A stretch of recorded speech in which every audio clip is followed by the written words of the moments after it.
Hi, I'm Kate Russo.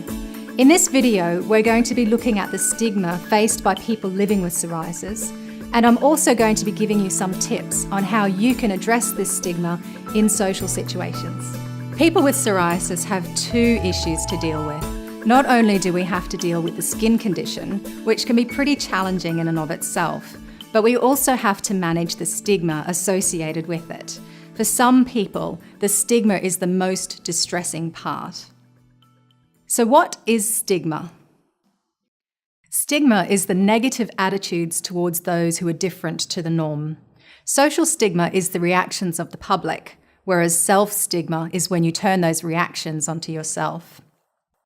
If you live with psoriasis, you no doubt have experienced both social and self-stigma. Having psoriasis can be embarrassing and it can lead to some tricky social situations. But you don't have to hide yourself away. We need to challenge the view that people who are different need to hide away in public. So let's discuss what you can do when you're in public and how you can use explain and reassure as your secret weapons. Let's explore the first scenario, which involves the look. I'm sure you're familiar with it. Imagine you are standing in line at the checkout and the lady behind you keeps staring at your psoriasis. She doesn't say anything, but she just keeps looking and looking. What should you do? There are three ways to react here: the passive way, the assertive way, and the aggressive way. With the passive approach, you would hide your psoriasis and avoid all eye contact. The aggressive way, you would be yelling at her to mind her own business.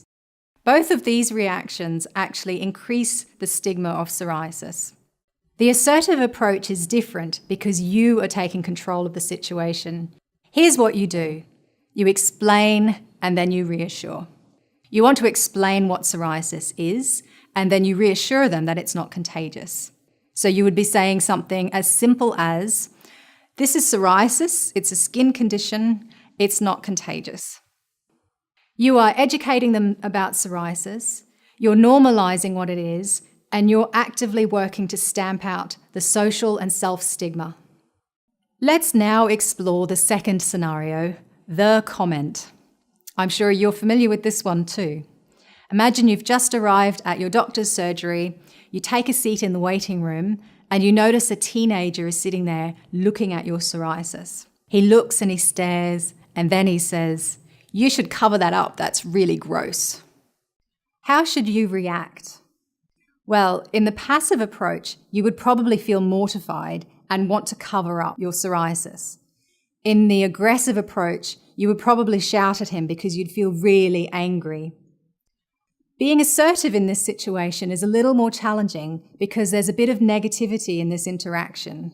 So, in addition to explain and reassure, we're going to add another secret weapon, distract. So you're giving information about psoriasis, you're giving reassurance that it's nothing to worry about, but you're also doing something to close conversation down. So you might say something like this: "It's psoriasis, it's not contagious, and actually it gets worse if I cover it up. Can you pass that magazine, please?" Staying calm, using explain and reassure, plus also adding the distract, allows you to close the conversation down. You are providing education about psoriasis, you're addressing social stigma, you're avoiding self-stigma, but you're also giving a clear message that the conversation is over.